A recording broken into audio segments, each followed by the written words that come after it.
Cyberabad police का Moinabad farm house पर छापा 51 गैर मुल्की गिरफ्तार।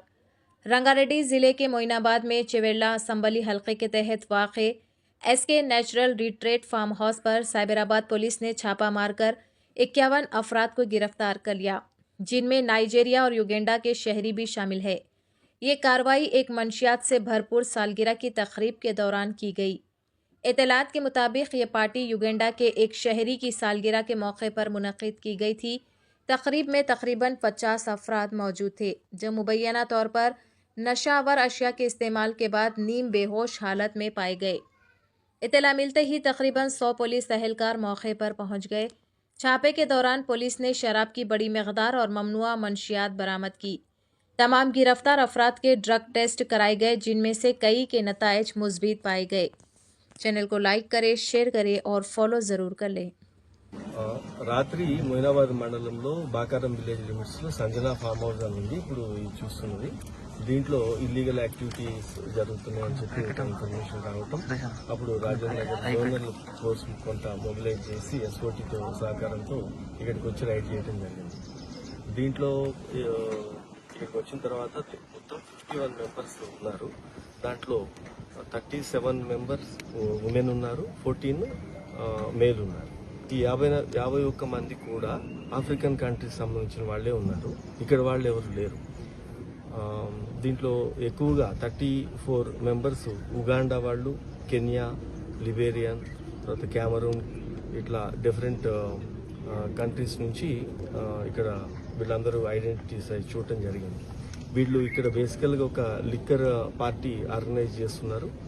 ఒక 65 వరకు ఈ బీర్లు, తర్వాత చాలా ఒక 20 లీటర్స్ వరకు డిఫరెంట్ వెరైటీస్ లిక్కర్ బాటిల్స్ కూడా అక్కడ ఉన్నాయి.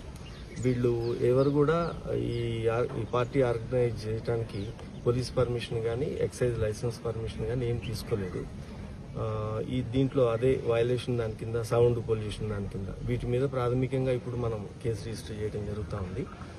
ఇప్పుడు ఇమిగ్రేషన్ వాళ్ళకి, వీళ్ళందరూ కూడా అదర్ కంట్రీస్ వాళ్ళు కాబట్టి ఇమిగ్రేషన్ ఆఫీసర్స్తో కూడా ఈ ఇన్ఫర్మేషన్ షేర్ చేసుకోవటం, అది చెకింగ్ జరుగుతూ ఉంది. ఎవరు జెన్యూన్ ఉన్నారు, ఎవరు జెన్యూన్ కాదు, ఎవరు ఓవర్ స్టేయింగ్ ఎవరైనా ఉన్నారా, వీళ్ళందరూ.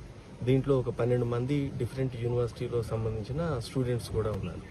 ఇది చెక్ అయిన తర్వాత వాళ్ళ ఎఫ్ఆర్ఆర్ఓ సంబంధించిన వాళ్ళ రూల్స్ ప్రకారం దీనికి యాక్షన్ ఏ విధంగా ఉంటుందో వాళ్ళకి ఎగ్నెస్ట్గానేమో ఆ విధంగా ఉంటుంది.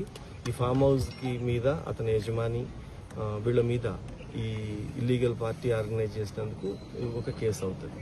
తర్వాత వీళ్ళు ఈ లిక్కరు, తర్వాత హుక్కా, ఇదంతా ఏది ఉందో అది సీజ్ చేయడం జరిగింది.